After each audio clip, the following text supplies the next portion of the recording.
गुरुर्ब्रह्मा गुरुर्विष्णु गुरुर्देवो महेश्वर गुरु साक्षात् परं ब्रह्म तस्मै श्री गुरुवे नमः।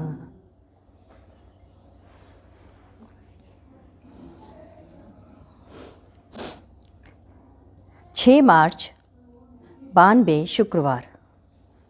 आज अशोक जी शिवपुर की तरफ से प्रसाद बना, भोग लगा और उसके बाद वो वितरित हुआ। सायंकाल सभी लोगों ने भोग में प्रसाद ग्रहण किया। रोटी, पुलाव, उरहा और मखाने की सब्जी, खीर, यह प्रसाद वितरित हुआ। आज गुरुदेव ने कहा, मृत्यु का कहीं जन्म नहीं होता। मृत्यु मनुष्य का जन्म नहीं होता, मृत्यु ही जन्म लेती है। बाल्यावस्था प्राप्त करती है, यौवनावस्था को प्राप्त करती है और पुनः वृद्धावस्था को, तथा फिर उसके बाद वह पंच तत्व में विलीन हो जाती है। इसके पश्चात 7 मार्च शनिवार।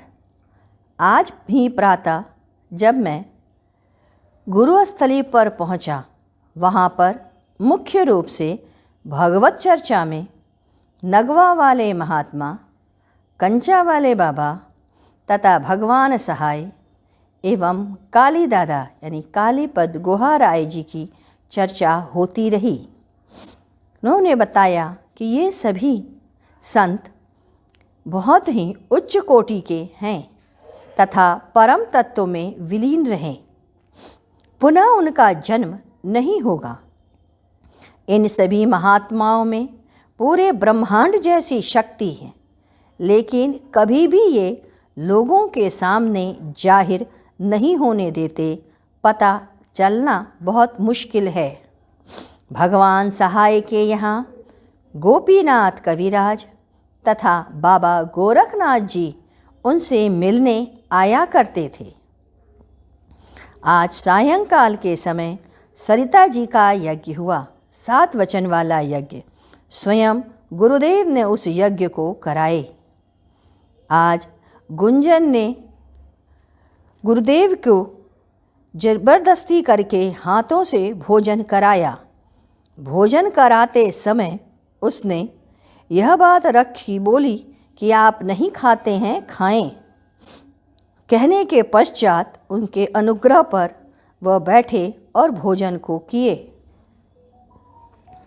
इसके पश्चात 10 तारीख का ओंकार शब्द में 3 अर्थ मिले हैं।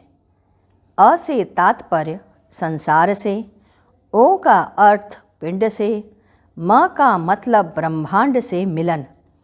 ओम का यह अर्थ है परम तत्व में समाहित हो जाना।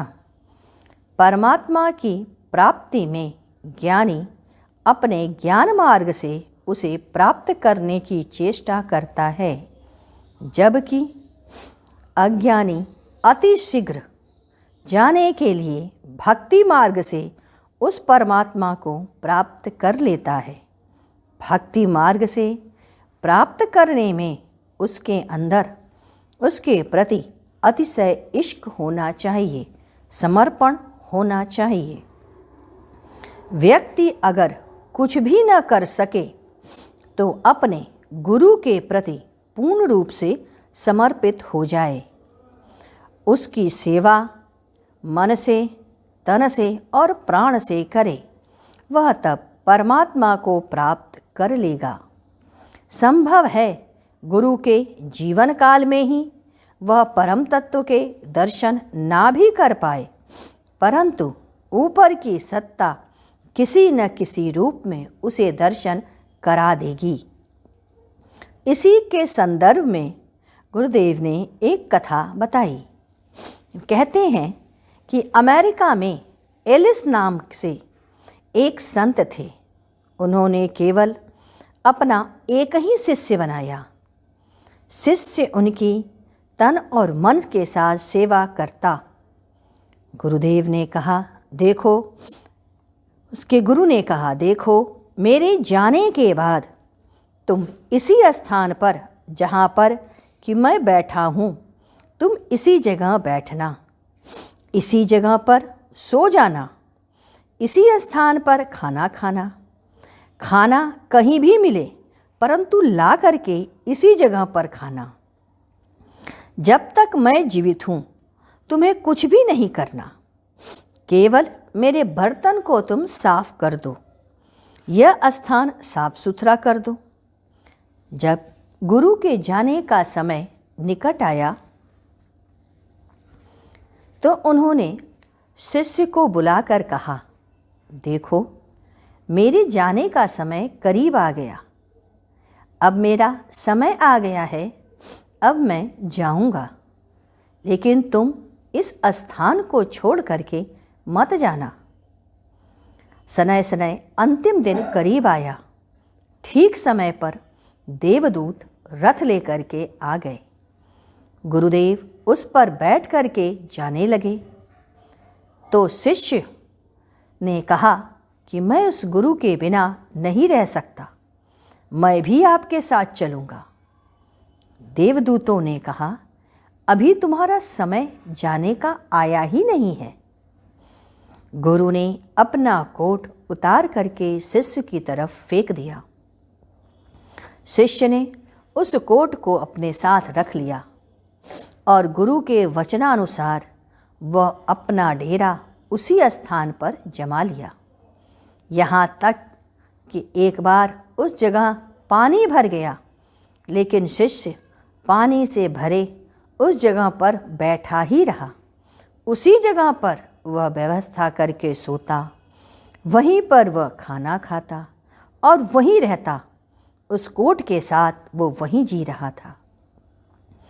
जब शिष्य का अंतिम समय आया, फिर देवदूत आए, उसे लेकर जाने लगे।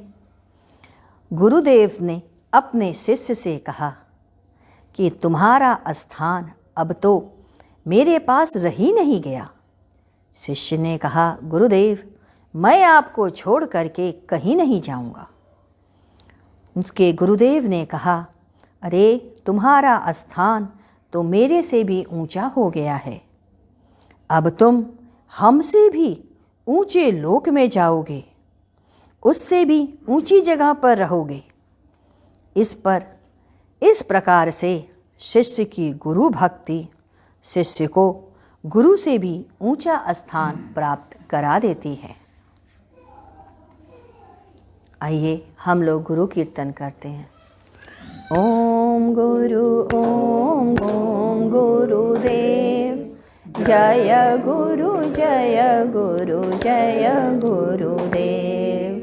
ओम गुरु ओम गुरुदेव, जय गुरु जय गुरुदेव। ओम गुरु ओम गुरुदेव, जय गुरु जय गुरुदेव। ओम गुरु ओम गुरुदेव, जय गुरु जय गुरुदेव। ओम गुरु ओम गुरुदेव, जय गुरु जय गुरुदेव। ओम गुरु ओम गुरुदेव, जय गुरु जय गुरुदेव। ओम बोलिए सद्गुरुदेव भगवान की जय।